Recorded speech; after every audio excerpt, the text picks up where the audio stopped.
Good evening. I welcome you to this service of worship on Maundy Thursday. Would you join me in the call to worship printed in your bulletin?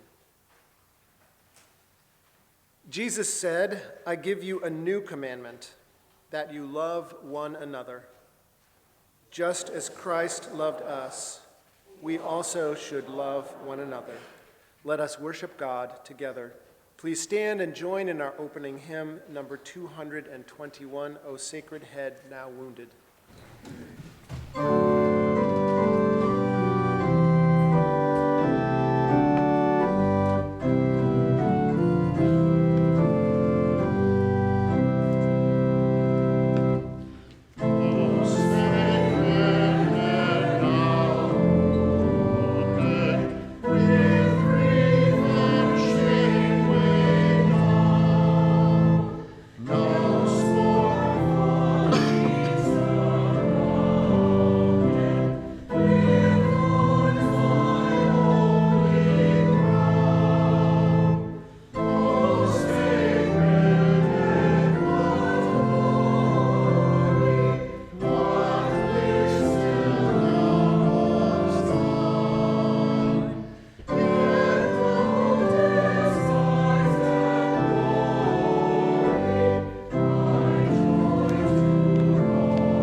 Please be seated.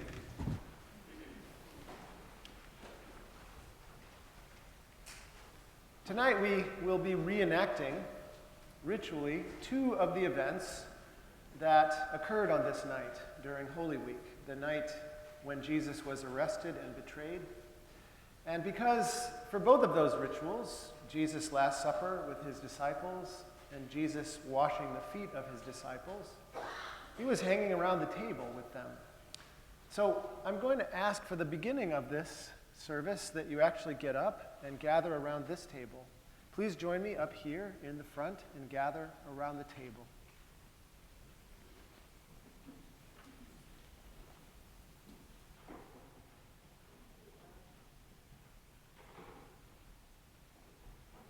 I think there's plenty of room.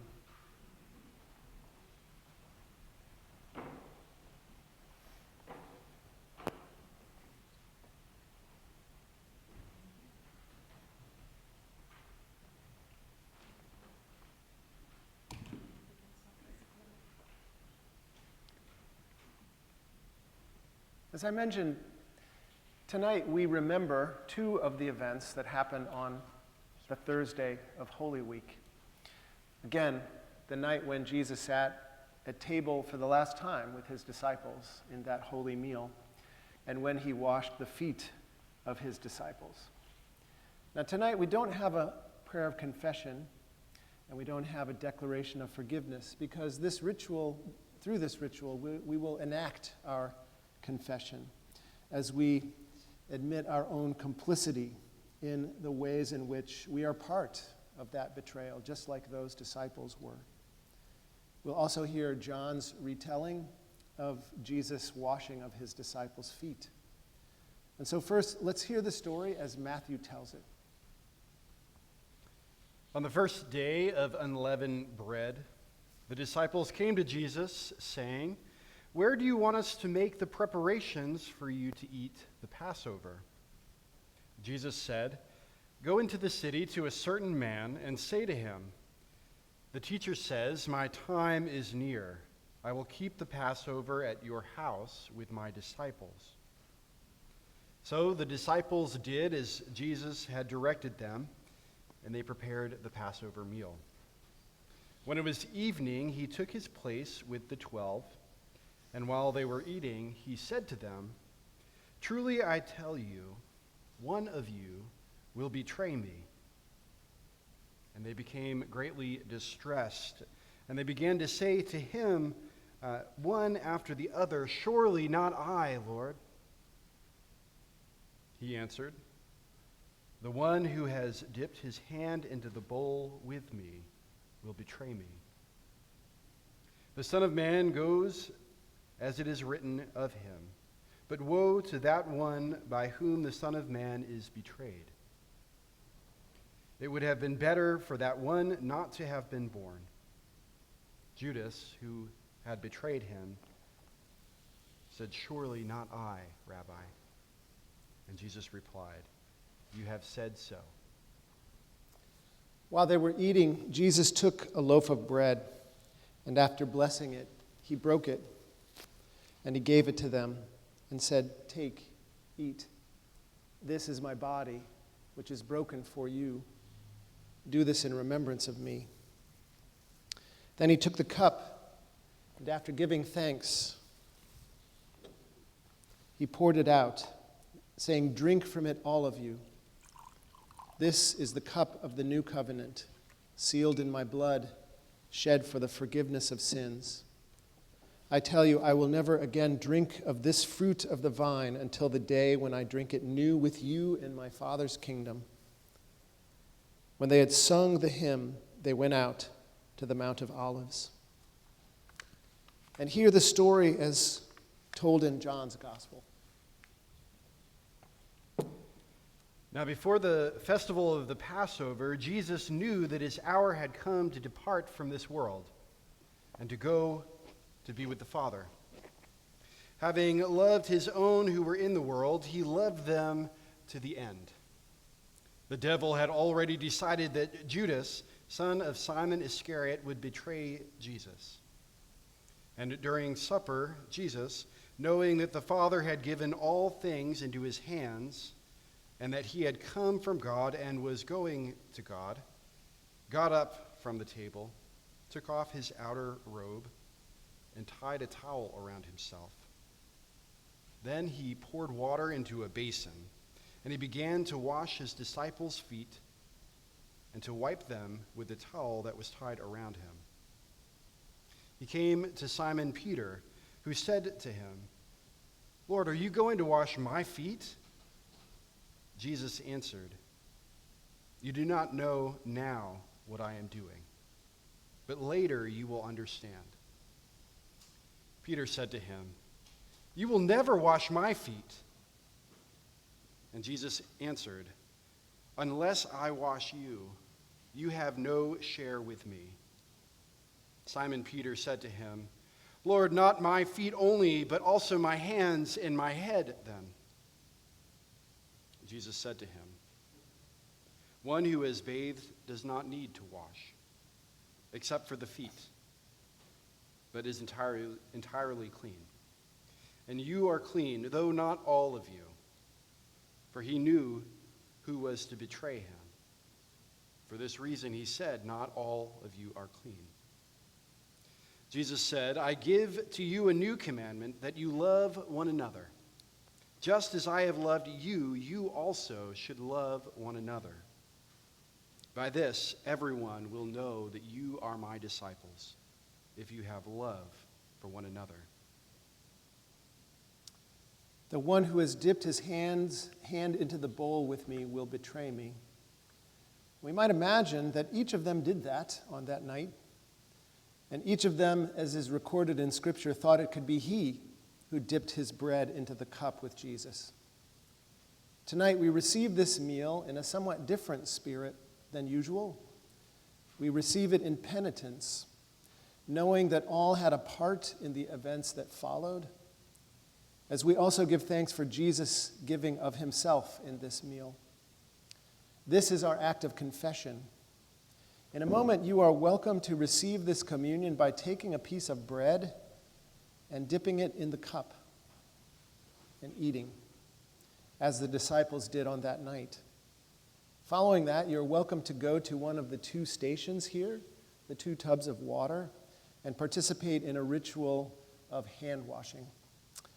This is both our forgiveness and our commandment. And then please return to your seat. Someone will towel your hands off. If you wish also to have hand sanitizer, there's some right there on that corner. And so, friends, come, for the table is ready.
When they had sung the hymn, they went out to the Mount of Olives. Then Jesus said to them, "You will all fall away because of me this night. For it is written, I will strike the shepherd, and the sheep of the flock will be scattered. But after I am raised up, I will go ahead of you to Galilee." Peter said to him, "Even if all fall away because of you, I will never fall away." Jesus said to him, "Truly, I tell you, this very night, before the cock crows, you will deny me 3 times. Peter said to him, "Even though I must die with you, I will not deny you." And so said all the disciples. Then Jesus went with them to a place called Gethsemane. And he said to his disciples, "Sit here while I go over there and pray." He took with him Peter and the 2 sons of Zebedee and began to be grieved and agitated.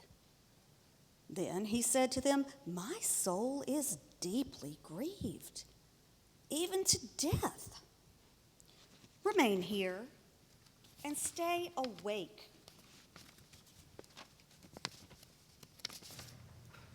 And going a little farther, he threw himself on the ground and prayed, "My Father, if it is possible, let this cup pass from me, yet not what I want, but what you want." Then he came to the disciples and found them sleeping. And he said to Peter, "So, could you not stay awake with me 1 hour? Stay awake and pray that you may not come into the time of trial. The spirit indeed is willing, but the flesh is weak." Again he went away for the 2nd time and prayed, "My Father, if this cannot pass unless I drink it, your will be done." Again he came and found them sleeping, for their eyes were heavy. So, leaving them again, he went away and prayed for the 3rd time, saying the same words. Then he came to the disciples and said to them, "Are you still sleeping and taking your rest? Now the hour is at hand, and the Son of Man is betrayed into the hands of sinners. Get up, let us be going. Look, my betrayer is at hand."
While he was still speaking, Judas, one of the 12, arrived.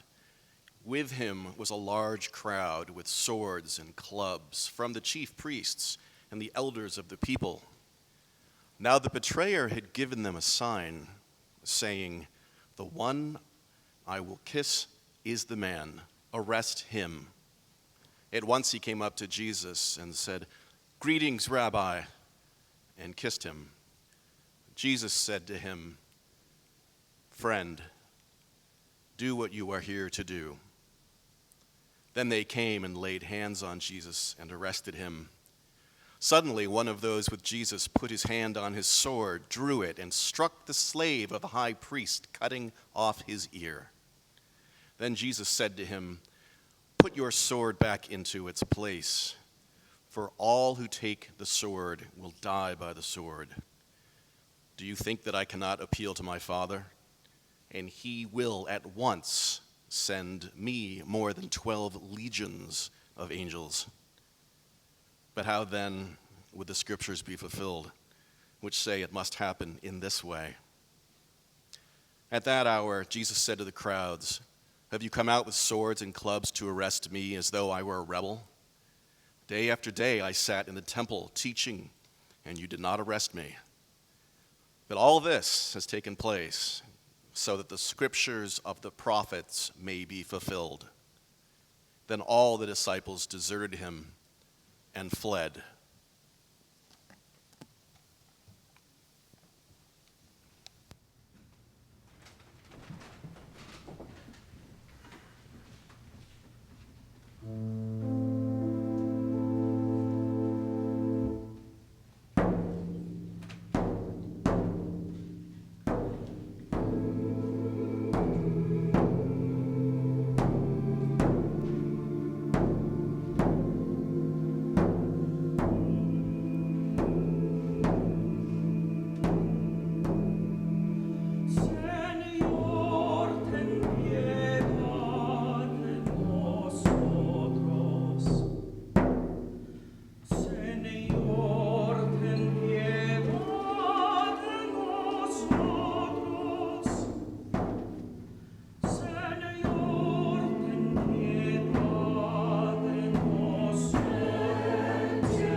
Then they seized him and led him away, bringing Jesus into the high priest's house. but Peter was following at a distance. When they had kindled a fire in the middle of the courtyard and sat down together, Peter sat among them. Then a female servant, seeing him in the firelight, stared at him and said, that man also was with him."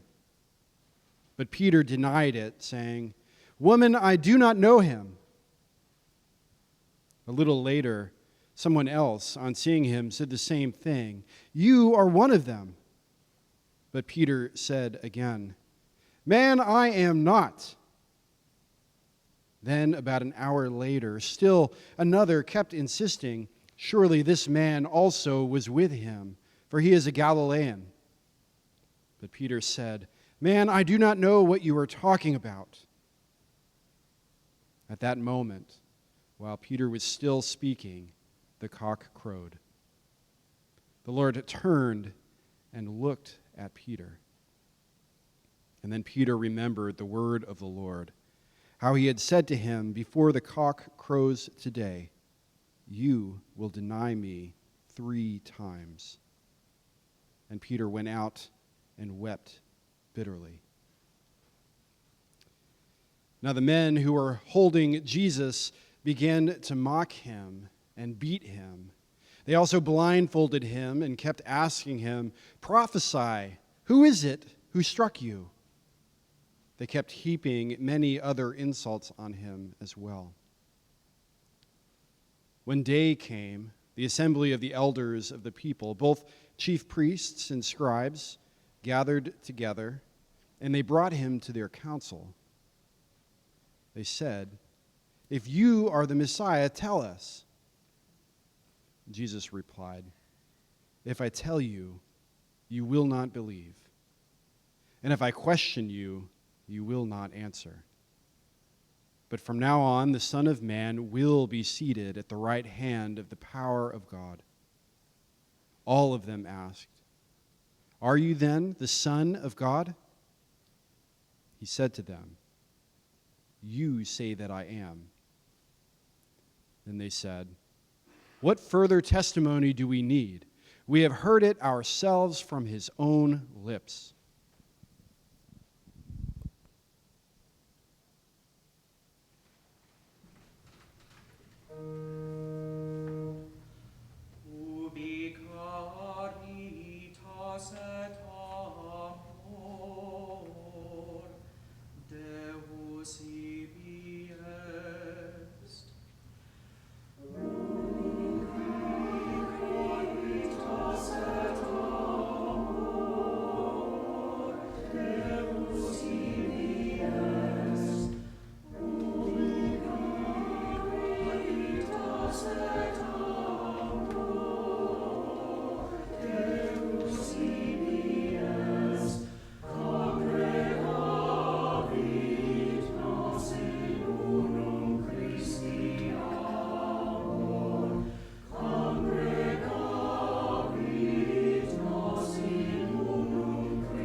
When morning came, all the chief priests and the elders of the people conferred together against Jesus in order to bring about his death.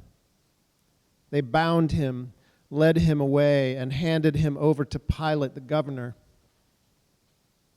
When Judas, his betrayer, saw that Jesus was condemned, he repented and brought back the 30 pieces of silver to the chief priests and the elders. He said, "I have sinned by betraying innocent blood." But they said, "What is that to us? See to it yourself." Throwing down the pieces of silver in the temple, he departed, and he went and hanged himself. But the chief priests, taking the pieces of silver, said, "It is not lawful to put them into the treasury, since they are blood money." After conferring together, they used them to buy the potter's field as a place to bury foreigners.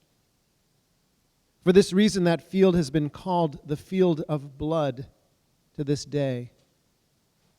Then was fulfilled what had been spoken through the prophet Jeremiah. And they took the 30 pieces of silver, the price of the one on whom a price had been set, on whom some of the people of Israel had set a price, and they gave them for the potter's field, as the Lord commanded me.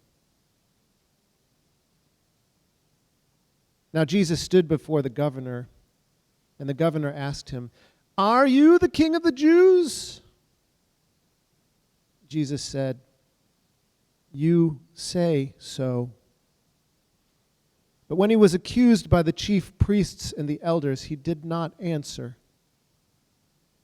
Then Pilate said to him, "Do you not hear how many accusations they make against you?" But he gave him no answer, not even to a single charge, so that the governor was greatly amazed.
Now, at the festival, the governor was accustomed to release a prisoner for the crowd, anyone whom they wanted.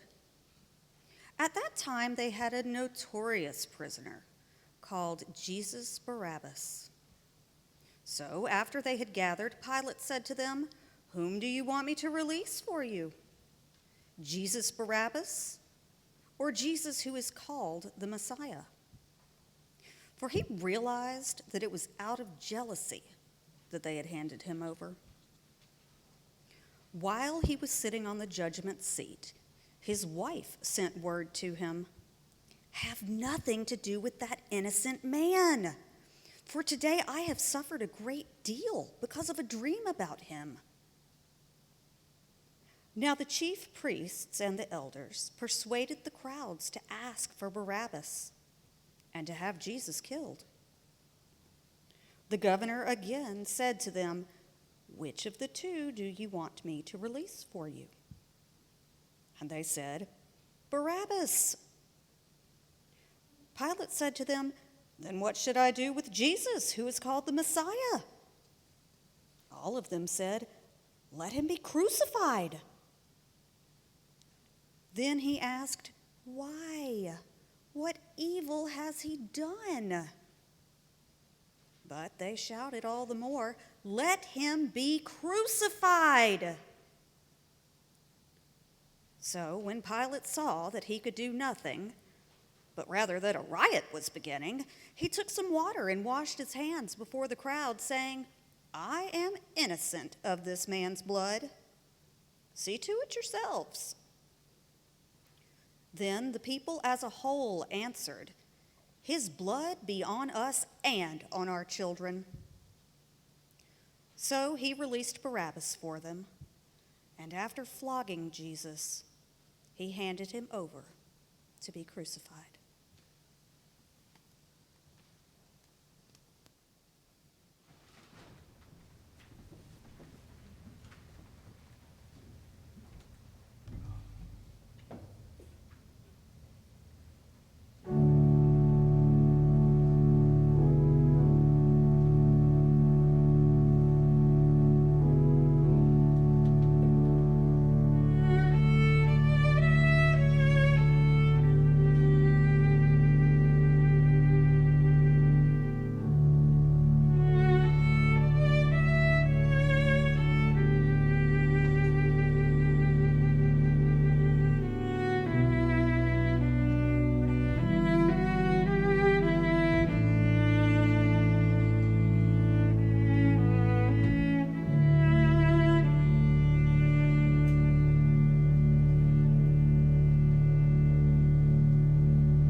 So they took Jesus, and carrying the cross by himself, he went out to what is called the place of the skull, which in Hebrew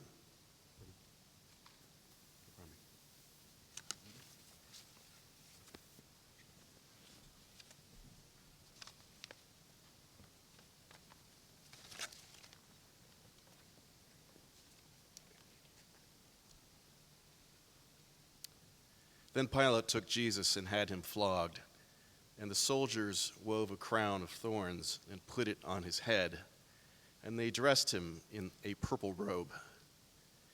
They kept coming up to him, saying, "Hail, King of the Jews," and striking him on the face.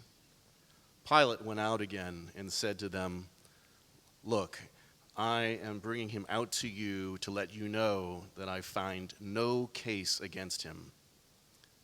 So Jesus came out wearing a crown of thorns and the purple robe.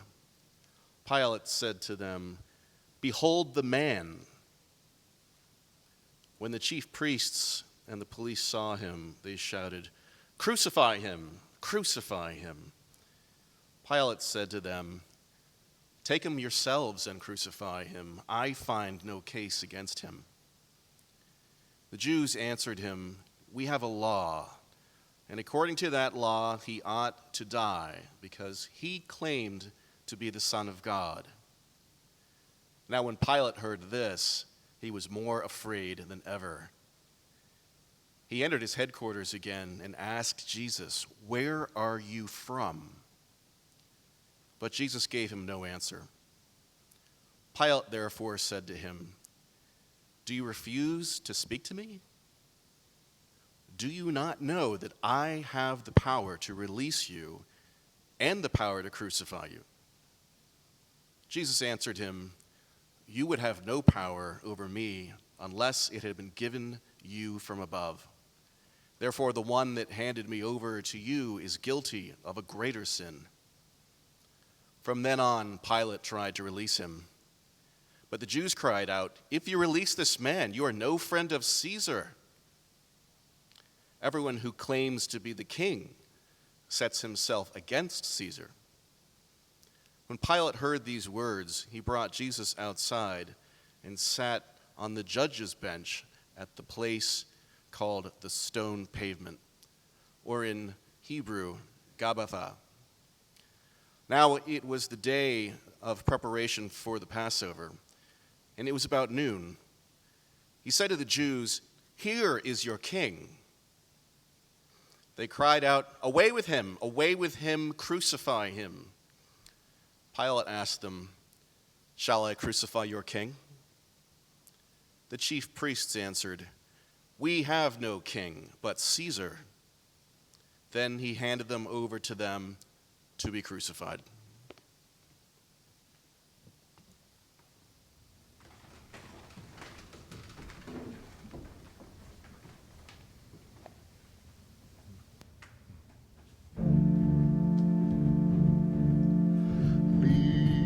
Libera me, Domine, de morte eterna.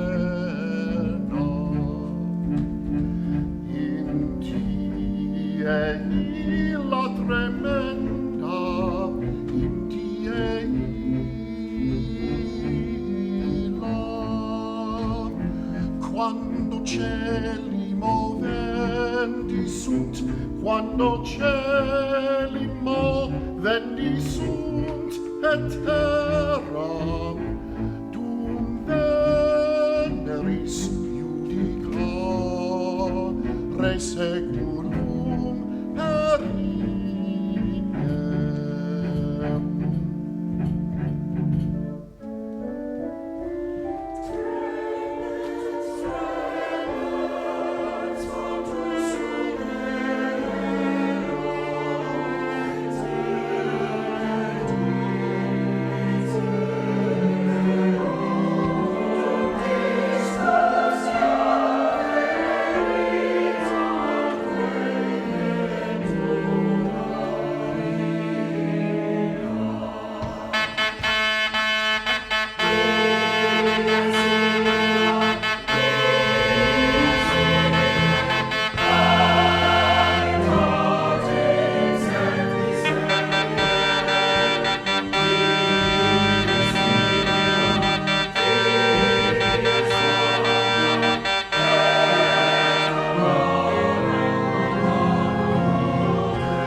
So they took Jesus, and carrying the cross by himself, he went out to what was called the place of the skull, which in Hebrew is called Golgotha.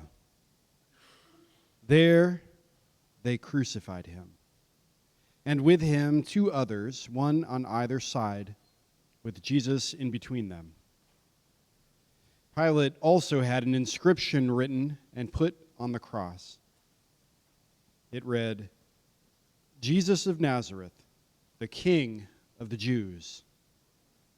Many of the Jews read this inscription because the place where Jesus was crucified was near the city, and it was written in Hebrew and in Latin and in Greek. Then the chief priests of the Jews said to Pilate, "Do not write the King of the Jews, but instead, this man said, 'I am the King of the Jews.'" But Pilate answered, "What I have written, I have written." When the soldiers had crucified Jesus, they took his clothes and they divided them into 4 parts, one for each soldier. They also took his tunic. Now the tunic was seamless, woven in one piece from the top. So they said to one another, "Let us not tear it, but cast lots for it to see who will get it." This was to fulfill what the Scriptures say. "They divided my clothes among themselves, and for my clothing they cast lots." And that is what the soldiers did. Meanwhile, standing near the cross of Jesus were his mother and his mother's sister, Mary, the wife of Clopas, and Mary Magdalene. When Jesus saw his mother and the disciple whom he loved standing beside her, he said to his mother, "Woman, here is your son." Then he said to the disciple, "Here is your mother." And from that hour, the disciple took her into his own home. After this, when Jesus knew that all was now finished, he said, in order to fulfill the Scriptures, "I am thirsty." A jar full of sour wine was standing there, so they put a sponge full of the wine on a branch of hyssop and held it to his mouth. When Jesus had received the wine, he said, "It is finished." Then he bowed his head and he gave up his spirit.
Since it was the day of preparation, the Jews did not want the bodies left on the cross during the Sabbath, especially because that Sabbath was a day of great solemnity. So they asked Pilate to have the legs of the crucified men broken and the bodies removed. Then the soldiers came and broke the legs of the first and of the other who had been crucified with him. But when they came to Jesus and saw that he was already dead, they did not break his legs. Instead, one of the soldiers pierced his side with a spear, and at once blood and water came out. He who saw this has testified so that you also may believe. His testimony is true, and he knows that he tells the truth, so that you also may continue to believe. These things occurred so that the scripture might be fulfilled. None of his bones shall be broken. And again, another passage of scripture says, they will look on the one whom they have pierced. After these things, Joseph of Arimathea, who was a disciple of Jesus, though a secret one because of his fear of the Jews, asked Pilate to let him take away the body of Jesus. Pilate gave him permission, so he came and removed his body. Nicodemus, who had first come to Jesus by night, also came, bringing a mixture of myrrh and aloes, weighing about 100 pounds. They took the body of Jesus and wrapped it with the spices in linen cloths, according to the burial custom of the Jews. Now there was a garden in the place where he was crucified, and in the garden there was a new tomb in which no one had ever been laid. And so because it was the Jewish day of preparation and the tomb was nearby, they laid Jesus there.